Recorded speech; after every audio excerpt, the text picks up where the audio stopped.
Alrighty then. Let's call this one a physique update. Alright, so excuse me. We got two goals that are happening simultaneously. Goal number one, quitting my day job, getting a different job. Different series. I'll be providing updates on that. Feel free to search that playlist on my YouTube channel and learn more about where we are in that process. This video and this topic is goal number 2 of the 13 things that I want to do before I die. Hitting 5% body fat. Goal number 2. I've given myself the timeline estimated. By the end of October, I should be at 5% body fat. Being honest with myself and taking a assessment of knowing that I've had this goal for literally the entire year, if not the past 2 years, if not the past 3 years. There have been a lot of ups and downs that have distracted me and knocked me off my horse when it comes to achieving this goal. Just sticking within the year of 2023, I entered this year doing pretty well.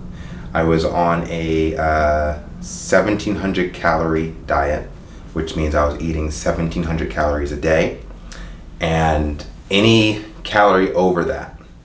So if I had 1,705 calories for that day, I would do 5 burpees for every calorie over 1,700. And it was working. I was really losing weight and I looked pretty shredded. There was a moment, and I've talked about it to death, and you've probably seen it on other videos if you watch my older stuff, but there was a moment where my work got really demanding. I got very stressed out. There was a talk of wanting to have additional children. I have one child, and there was conversation about having more children in the near future, which also stressed me out. And as a result of these outside stressors, I caved, and I had a binge eating session that extended into, honestly, 60 days. From February to April, I was overeating, and that derailed my 5% body fat goal. So how are we doing now? So that happened in February to April. From April to now, which is crazy. And this is what I'm saying, like, dude, if you want to lose weight, if you want to like get rid of fat, don't binge eat. Do not binge eat. Just don't. Just don't do it. I think that cheat meals should actually be cheat meals and not cheat days. Any opportunity to overeat and have it extend beyond a 12-hour period is just not going to be good for your goals, because then you essentially have to spend the next week undoing that one day of a significant surplus. And I'm saying this from firsthand experience. Granted, it wasn't just one day of overeating. At that time, it was 2 months of overeating. However, we're in August, towards the end of August. So just to break it down for you, so in February, I was 184 at my lowest, steadily declining, losing weight, in the zone. Work blows up, feel like my life is ending. I crash, I binge eat, I go up to 206, so I gained 22 pounds in between the months of February and April. And just to make one thing clear, I didn't gain 20 pounds in 2 months. I gained 20 pounds in essentially 20 days and then stayed at that 206 for the next several weeks. Once the sun started coming out in April and my disposition on my circumstances got brighter, more positive, my workflow got lighter, things of that nature, things started to normalize, I was able to once again start focusing on proper nutrition, my calorie deficit, yada, yada, yada. From April until now, I am still not exactly where I was at the start of the year. So like I said, in February, before I fucking fell off the wagon, I was 184. Right now, I'm 194. Now, I'm also taking into account that I have been really putting a lot of emphasis on my leg workouts. While I am chasing 5% body fat, I'm also working with the mindset bodybuilding competition winner. And in order to do that, I need bigger legs. So when I say that I'm 194 now, I have definitely gained muscle in my leg areas due to the high intensity that I've been bringing to the game when it comes to leg days. So if I were to like bring out the ratio, all in all, I'm probably operating at around a high 8% body fat right now. And I feel like I've been staying in that 8% range for like the past month and a half. Back in February, I was probably high 7%. So I'm a percent off from what I was in February. And it makes sense because when I'm on it this time around, the calorie intake that I stick to is in the 1800 ballpark, which is 100 calories more. That and the fact that I have not displayed the level of discipline that I was displaying at the beginning of the year when it comes to consistency. Every single day, I was finishing the day at 1700 calories or less. Now, from April to August, the goal is to hit 1800 calories a day. If I hit 1900 calories, not the end of the world. If I hit 2000 calories, oh man, you kind of overate, but you're still in a deficit. And then when you factor in the amount of cheat meals per month from April to now, it does make a lot of sense why I've kind of been holding at this body fat percentage. The good news is, if there is any, the way that I look right now is very easy to maintain. Very easy. I can eat the way that I eat every day and then once or twice out of the week have a little splurge, go on a surplus, and there isn't really any detrimental things that occur. For a person, let's say my mindset was just to stay the way that I am, not gain or lose weight, and just stay in the ballpark of 195 pounds. My body definitely likes 195. Great. Maybe when I finish this whole thing and actually achieve my 5% body fat, this is going to be the physique that I just live at for the year of 2024. Likely to be the case. With that being said, still got to do my 5% because I hate talking about it at this point. And I also understand the fact that if I do intend on winning bodybuilding competitions, cutting is going to be a practice that I have to get better at. So I have a DEXA scan scheduled on my birthday, which is 2 weeks away, September 6th. So 2 Wednesdays from now, it's Sunday right now, but 2 Wednesdays from now on September 6th, I have a DEXA scan. My guess, like I said, it's going to be high 8% body fat. which is fine. How do we get from high 8% to 5%? What are we doing? Let's talk about the strategies. And let's take this fucking seriously. Do we have to do exactly what we were doing at the beginning of the year? Probably.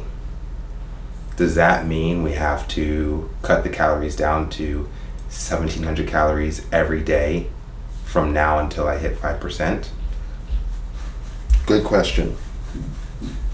What I've been doing, or how I've been thinking about this, I was just in a different mode at the beginning of the year, man. I had all this momentum. I had so much focus and determination, and I felt like I was so close to the finish line.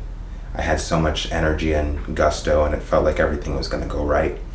And when things came to a crashing halt, I wasn't able to adapt, and I still don't feel as energetic and positive and focused as I did at the beginning of this year. That doesn't mean that I can't force it. I was operating on 1,700 calories. I felt fine. So why can't I just go back to doing that? Well, I mean, and again, this is just an update for whoever's watching. I'm really just talking to the camera. When I look back on those videos that I was posting in January and February and even in December, when I was getting very lean, leaner than I am now, I'm looking at my body, and again, maybe it's the calories or maybe it's the lower body fat, but I have this idea or this suspicion or this optimism that if I keep the calories slightly higher, let's say in the 1,800 or even 1,900 range, and increase the activity throughout the day, let's say NEAT, non-exercise activity thermogenesis, or light intensity cardio, things like that. If I do that to balance out, I have this belief based off of research and also just what I am telling myself, that I can retain more muscle, keep more mass, and also keep the calories up, which is always great, while still burning body fat. Because the way I see it, every day that I end the day in a caloric deficit, whether it's 100 calories below my maintenance level of calories, or it's 300 or 400 or 500, any day spent in a deficit that's the focus, that's the goal. We've won the day. Granted, putting myself on a timeline, getting to 5% by the end of October, yeah, that definitely makes things more confined, restrained, and maybe just talking this out loud, there really is I guess what I'm trying to say is like the lower the calories, the quicker I'll lose weight. Granted, I don't want to lower the calories so much that I'm losing losing muscle. So it's really just finding that sweet spot. For the first time in my nutrition journey, I have committed to weighing myself on a daily basis just to see what the effects of yesterday's eating does to my weight the following day. My suspicion is that I will learn more about how carbohydrates stay in the body and different things like that. I'm just monitoring things a lot more closely, and also keeping in mind that weight does not necessarily mean body fat.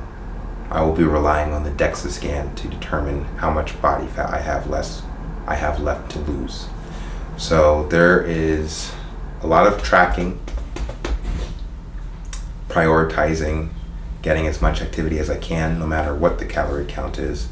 I acknowledge that there really shouldn't be a single day where I eat more than 2,000 calories, period. And 90%, if not 100% of the months leading up to my 5% really should be in the 1,800 calorie ballpark. Because otherwise, what are we doing?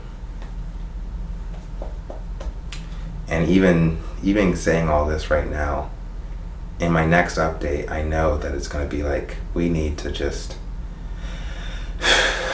I'll say this. The mind does something when you create a specific restriction. When I was dialed in and I was finishing each day at 1,700 calories, I was aware of the buildup, where each day there was a little voice that got louder and louder in the back of my mind, where it's like, it's almost hard to articulate, but I could hear something fighting me. To say I'm only eating 1,700 calories is to say that if I'm not eating, or if I'm eating more than 1,700 calories, then it's like there's some kind of resistance, as opposed to not creating that restriction at all, if that makes sense. And knowing that having an understanding of my willpower, and knowing that it's not what it was at the beginning of the year, I haven't even bothered to attempt creating such a restriction. And so far, the results that I've gotten physique-wise match the level of commitment that I have exhibited.